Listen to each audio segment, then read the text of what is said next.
Welcome to Fun and Games Side Quests. Every episode is a different host sharing a video game they love and why they love it. Hey, I'm Austin. Retail management is my day job, but what I genuinely love is creating written and video content for both shared screens and 6-1 Indie about all things gaming and pop culture. It's mostly just hanging out with a bunch of cool people and shooting the shit about the nerdy stuff we love. Now, with that spiel over, that's enough about me. If you'd allow, I'd love to bump my gums about a little game called Fallout 3. Fallout 3 may be different from most people's favorite game. Heck, I would bet, most likely, it's not folks' favorite Fallout title. Yet, it is undeniably mine.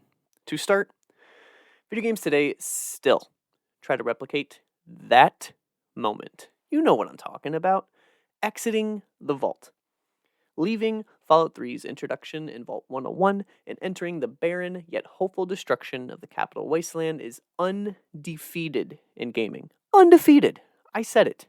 Okay, don't at me. Fallout 3's quality can be hit or miss for some. But for me, coming off of casual titles like Need for Speed, Madden, the casual games, Bethesda's open world filled with choice, factions, karma, perks, etc. blew my little mind away. One could say it nuked it. Okay, sorry, that was terrible. I'm moving on. All right. Speaking of nukes, though, and choice, giving players the controller amid Megaton's so-called dilemma right from the get-go was such a consequential decision. We've all been given the bad karma version of that quest, right? You've seen what happens, right? It showcases what the entirety of Fallout 3 has to come in the very best way. Also, additionally, a little background on me. I suck at games. I love video games, but boy am I bad at them, with very few exceptions. Even though VATS was essentially the product of poor shooting mechanics, it enhanced my experience tenfold for young me who struggled through games like COD that came before. Also, you're welcome for kill cams. That's right, VATS did that. The product of terrible gameplay did that. You're welcome. As someone who enjoys music, accompanying soundtracks never wowed me. Yet, Fallout 3's 30s, 40s, and 50s inspired tracks not only grew on me during my play, but I find myself listening to not only the soundtrack today, but other tracks of those eras. It altered my musical taste so much that when I want to decompress, I turn on some old-fashioned tunes, reminiscent of the songs you find in Fallout 3. For those who don't know, Fallout 3 is massive. Not the biggest title by today's standards, to be fair, but still reasonably large. Especially the Game of the Year edition, which I will get to soon. Yet despite its size, I have quote-unquote rolled credits and completed Fallout 3 countless times. Okay, around 12 to 15 times in its entirety, yet I don't replay games, so that's saying something. But Fallout 3 is the exception. It is the exception. I don't do that with anything else. Its world put me in a trance in and out of the game. That being said, each and every time I come back, every single time, I find something completely new I never even knew it was there. I am an expert at this game, and I still find new stuff all the time.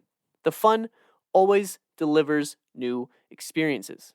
I'll always remember. Don't even get me started with that FU door. Are you kidding me? What about Tranquility Lane? Huh?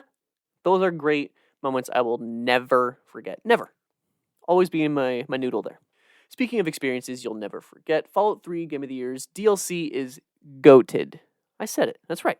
And I stand by it. Yes, I know Blood and Wine is a thing, but I stand by add-ons like Point Lookout, Mothership Zeta, The Pit, Operation Anchorage. All right, I digress. They're all fantastic, all in one place with the Game of the Year edition. It's fantastic. Okay, here's the heavy part. I was lonely. Back in high school, when I found Fallout 3, it was like it came to me when I needed it most. I saw my life as a sad, depressing existence at that time. That's Fallout 3, unless you take advantage of what is still there. The game's karma and open choice blew me away and opened my eyes to what life could be if only I took advantage of what I truly had. It also echoed the lonely existence I'm referencing for most of the game.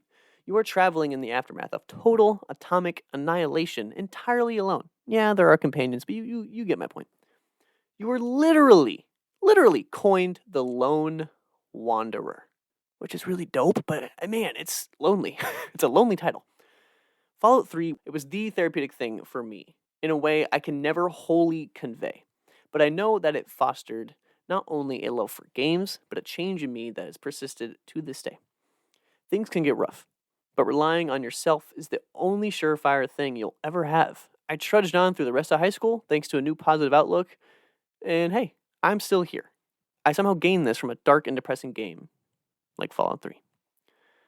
Fallout 3 truly turned my dreariness into happiness. So as I did once upon a time, for the best, please keep on happy gaming. It's worth it.